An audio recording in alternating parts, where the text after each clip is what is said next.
Welcome to Write Now Workshop Podcast, where you can write a book and change the world. I'm your host, Kitty Bucholtz, and this is episode 144, Finding Inspiration, coming to you on Thursday, May 23rd, 2019.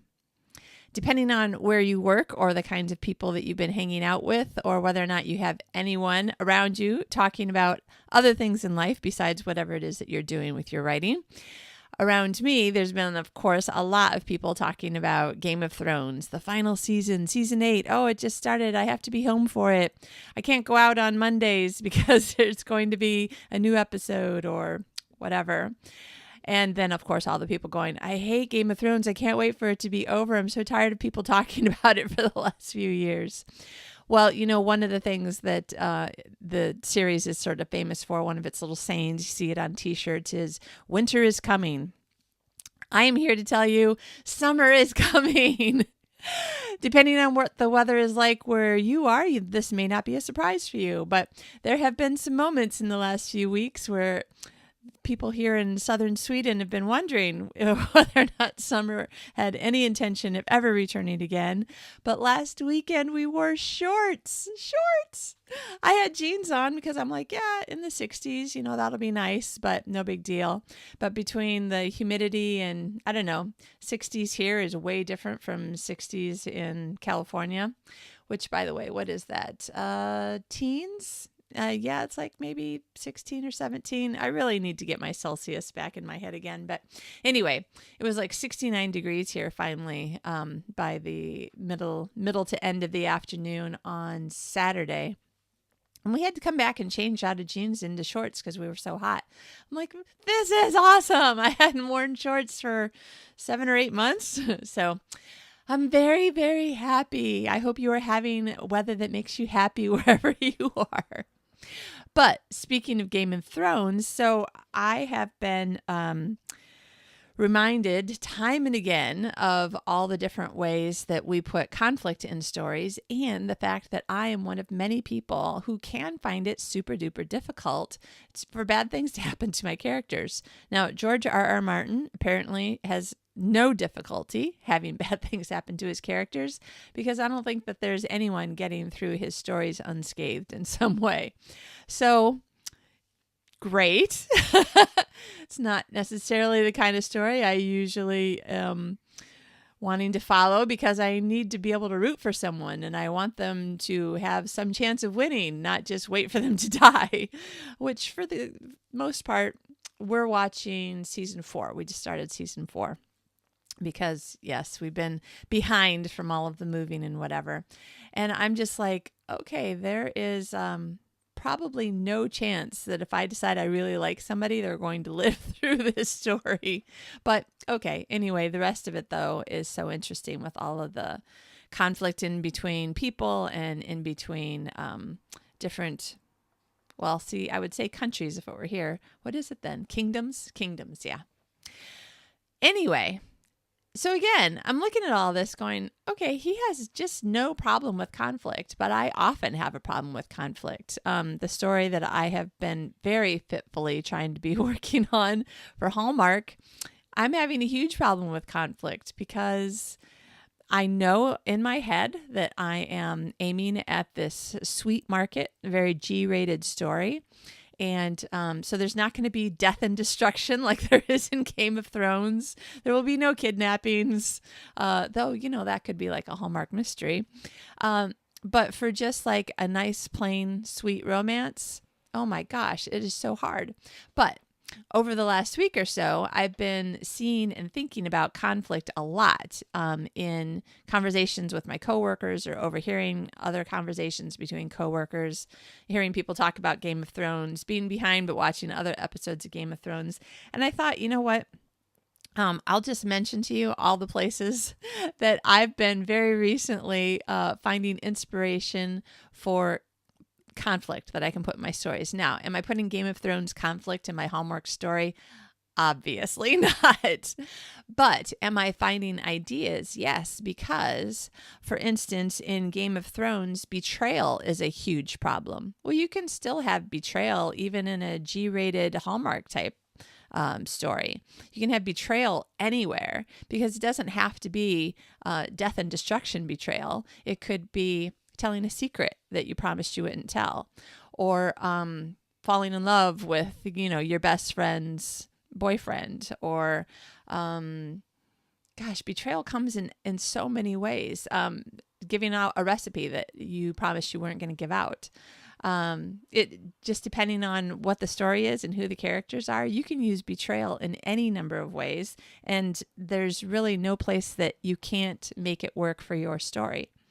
Then there's gaining power from some other group of people. So in Game of Thrones, the Mother of Dragons has been spending a lot of time freeing slaves by pretty much causing slave uprisings and saying, join me and you'll be free, not a slave any longer. And then the slaves do an uprising over their masters, and then she gains all this power. And anyway, it's very crafty. She's very good at it.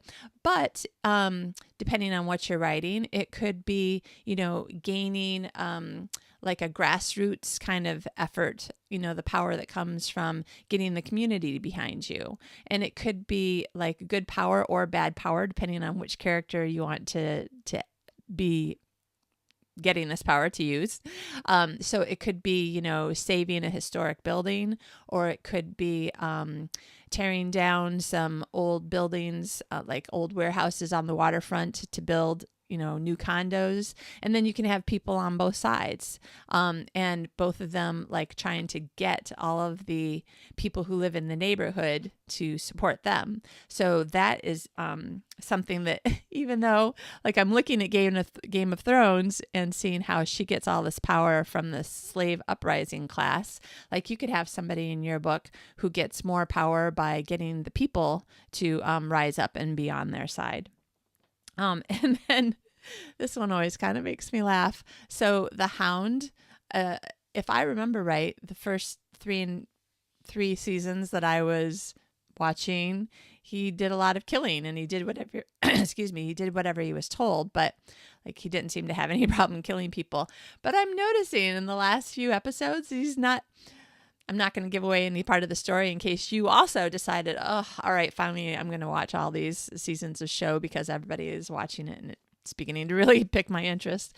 So I'm not going to say why, but there is a reason why I think he's starting to just maim people instead of kill people, because the person with him is just really angry at him and always yelling at him and telling him to stop it. So he's still doing really bad things, but he seems to be killing people less. So what in your story could somebody have as their default behavior that they just do less of? But it's funny because you're okay, I don't actually want you to maim or kill, but because you said don't kill people anymore, they were oh, okay, well, I'll just maim them. This is something that I don't know, first saw, but definitely was first laughing and paying attention to in the TV show Person of Interest. I love that show. And we watched every single episode of that one at least once. And that was the same thing. Near the beginning, the really smart rich guy is telling the ex-soldier guy, we don't kill people. And he's okay. So then from then on out, he pretty much always shoots everybody in the knee, which is just really funny to me for some reason. So again, you could look at this and go, okay, so what is this really bad behavior according to this person? Maybe a woman is trying to convince this guy, you can't be so rude to people. You can't just walk away without saying anything. And then he's fine. So then after that, before he walks away, he says something, ridiculous, not charming, but he is doing what she was trying to get him to do, stop just turning your back and walking away without saying anything. So there are humorous ways that you could do it and serious ways that you could do it. And I think that there's a lot of room for, I'm always looking at humor. So I think there's a lot of room for humor there. The other thing that we've been watching a lot of This is probably the fourth or fifth or sixth time we've been watching season 1 of The West Wing. Remember, all of our 166 boxes arrived, including many, many boxes of DVDs. So our 400 plus DVDs are sitting on the shelf, calling out to be watched again. And we've been watching a lot of season 1 of West Wing again. And some of the things in there that really can work in any genre and any amount of, from humor to dark or dark humor, secrets that are being kept even from the best friend, or secrets that are being kept from everybody but the best friend. There's 2 different examples right there.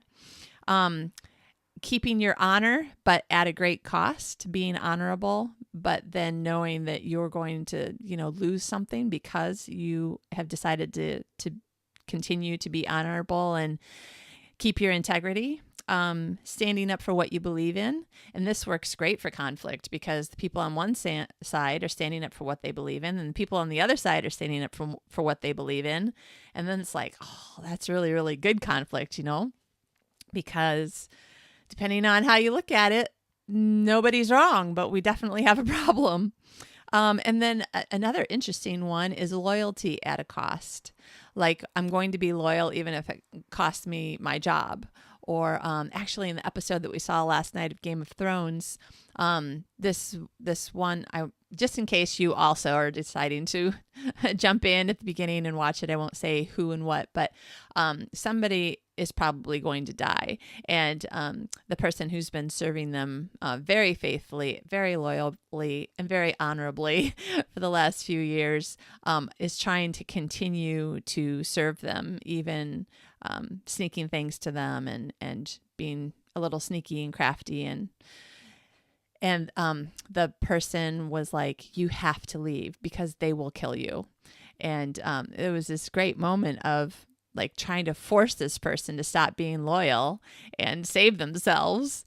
And then it's like, oh, which one is the better thing, to die for a friend or to have the friend, release you from the loyalty of friendship and try to save yourself. And anyway, it's all sorts of great things that you can do with that, right? Okay. For reasons that are, beyond it doesn't matter.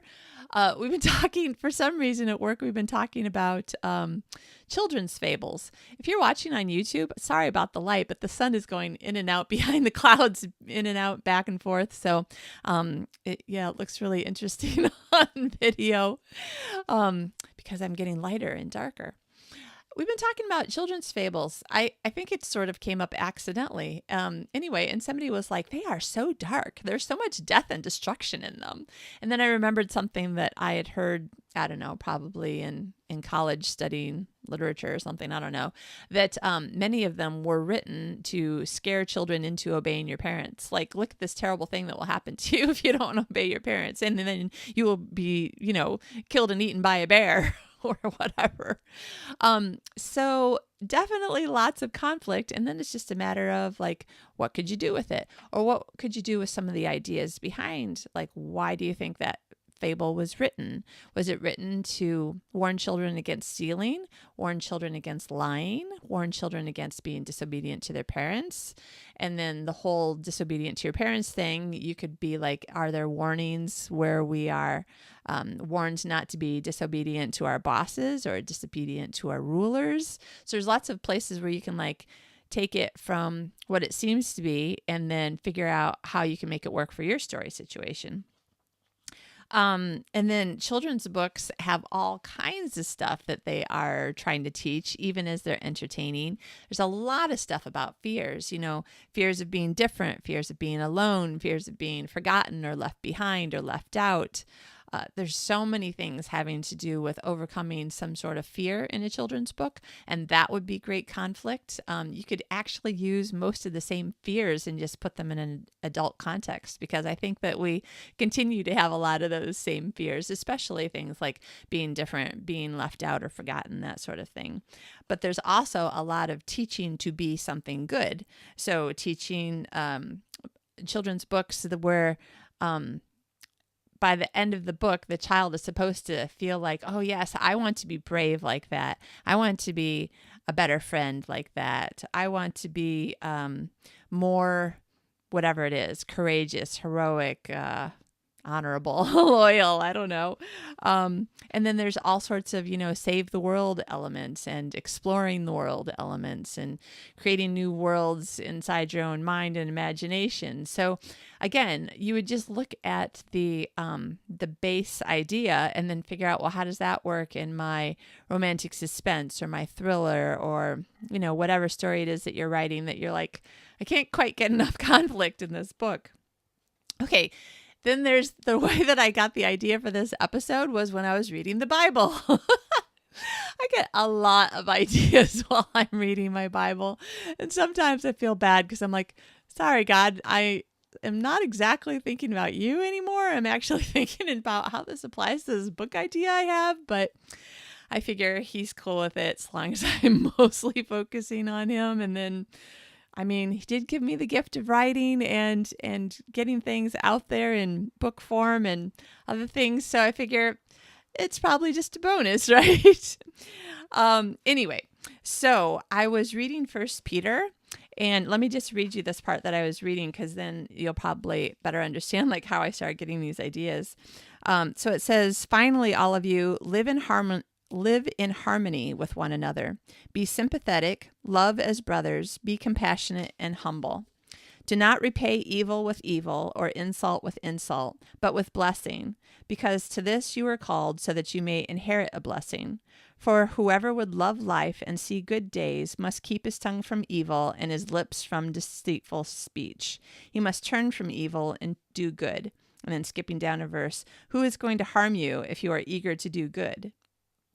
Okay, so if you just take that little tiny section, which is maybe 3 sentences, there's a whole bunch of things that could be conflict if you took it the other way. That's like how to live a more peaceful life. But if you were looking for conflict, which is not peaceful, then you could go the other direction. So you could look at, how can you have somebody repay evil for evil or repay good with evil instead? Like you do me a good deed. And then like in this episode that I actually am not going to tell you about where the guy acted like everything was going well. And yes, I will do this thing for you and you will do this thing for me. And that's fair and equitable and great. And then the next morning you see him riding off. He's stolen everything from the guy, knocked him on the head and his head's bleeding. You're like, okay, so that's repaying good with evil. So all the things in the Bible where it's like, this is how you can live a better, more peaceful life and get along better with your neighbors and that sort of thing. You could just do the opposite of those things. And then there's all the things, do not do this, do not murder, do not blah, blah, blah, all these things. So there's all these other things that you could use as conflict. So I find lots of conflicts that I can use no matter what part I'm looking at. But I guess, that's just the thing about being a writer is that you're always looking at things as maybe being an idea for something that you can use. Another thing is poetry books, because there is lots of conflict in love. So if you're writing romance, poetry books, that's the place to go for like, where can you find some conflict? Where can you find some ideas to add more conflict into the love portion of your story? Or if your whole story is a romance, into the whole romance. Also, poetry holds a ton of interior conflict. So if you're trying to make a person seem more robust, and so you need to show more about what's going on inside their head, how they're looking at the world, how they think about themselves, how they think about other people. Poetry, again, great place to find some ideas for more conflict. So those are just the things that I wrote down just in a few minutes of like, where are all the places have I been, finding great ideas for making my characters who are so nice and good and sweet and kind that they never have any conflicts. Like, where am I finding my ideas? So those are my ideas. And you probably have been thinking about even more ideas as you've been listening. The Harry Potter books have tons of ideas for all different kinds of conflict. And then even if there aren't specific conflicts that you're like, oh, well, I don't really have like anybody who's fighting in, a huge evil like Harry Potter fighting Voldemort. But you can still get, ideas. So for instance, I was just watching Game of Thrones season 4, and King Joffrey finally gets married. And let me just tell you, if you do know the story, this is my favorite episode. What happens at the end? I've been waiting for 3 seasons because I hate him so much, and I've been enjoying hating him so much, and I've been waiting for this day, so I'm super happy. Anyway, there is a lot of, in the last few episodes before that, there is a lot of just moderately small conflicts between all the parents and grandparents about how the wedding's going to be, who's going to pay for it, what it needs to look like to the community, so that we can show how powerful we are and how rich we are, and how the parents on one side versus the parents on the other side are in conflict over, different things that will happen, or who's going to wear what, or how the order of this and that, just all the little wedding details. The powerful grandmother overriding what seems to be any decision by the father of the bride, because she's just the matriarch of the family and she's going to make the decisions, and he can just be quiet and let her do her thing with her granddaughter's wedding. I mean, these are things that you could use in any story that had a wedding, the conflicts, even little ones, between the bride and groom and their parents, their grandparents, the other people who are in any way adding to the decision-making processes.